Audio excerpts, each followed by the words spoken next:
Where would you go if you wanted a short walk that took you past a swamp that was home of 4.5 metre carnivorous amphibians, scorching hot desert sands, hot salty seas, a place where continents collided, and finishing it all off with ice cream and fish and chips?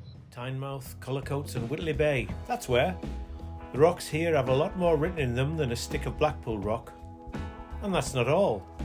You can look for stones carried thousands of miles by ice sheets and by ships from Canada and London. Say hello to a visitor from the Isle of Mull and enjoy a coast that's full of wildlife. So we'll start out at the mouth of the Tyne, at Tynemouth Priory and Castle, and walk north, past Cullercoats and Whitley Bay to St Mary's Island. The youngest bits of sedimentary bedrock in Northumberland are under the castle of Priory and Tynemouth. They are from the Permian period, a mere 260 million years ago. Permian rocks sit on top of Carboniferous sandstones. They were once sand in a riverbed, but then weathered and bleached in a desert. The Permian rocks start with more sandstone, but this time not laid down in a river, but by wind in long sand dunes. They are called the yellow sands.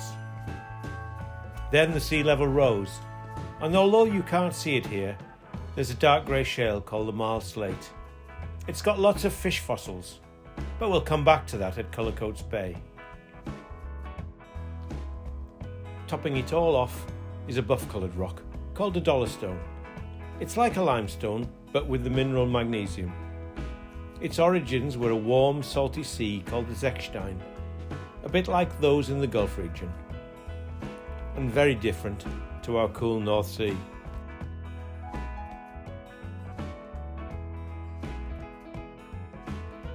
But these are not the youngest bits of bedrock in Northumberland. This is. It's one of several blades of molten rock that sliced across Britain 60 million years ago. It was a red-hot visitor from the Isle of Mull. Just beside the North Pier is a dolerite dike, quite like the Windsail, except it's vertical and a lot thinner and a lot younger. We walk north, on the beach or on the promenade, past King Edward's Bay and around Sharpness Point.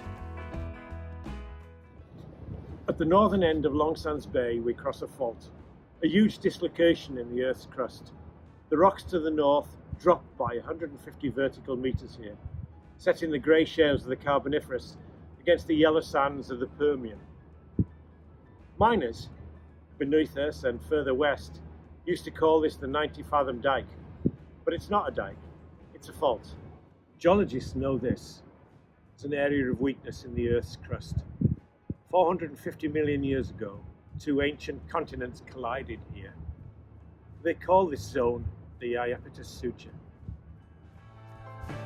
Under the yellow sands at Cullercoats, there is the marl slate. This is the place, beside the South Pier, where many fish fossils were found by paleontologists in the 19th century. The rocks along this section of the Northumberland coast are from the youngest part of the Carboniferous, and they are one of the best sequences of coal measures rocks anywhere in Britain. They consist of shale, mudstone, siltstone and sandstone, arranged in vertically stacked sequences, each capped by a seat earth, that's a fossil soil, and a coal seam. The environment in which these rocks originated 315 million years ago was a coastal plain. Silt and mud gradually infilled the shallow bays and lakes. Deltas with river channels brought in the sand.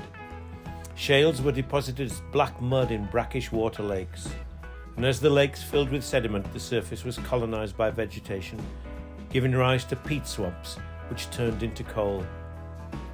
Only 4 miles away inland, down a coal mine at Newsham near Blyth, they found one of the best collections of fossil amphibians in Britain, including one that was a 4.5 metre carnivore. St Mary's Island is as far north as we go.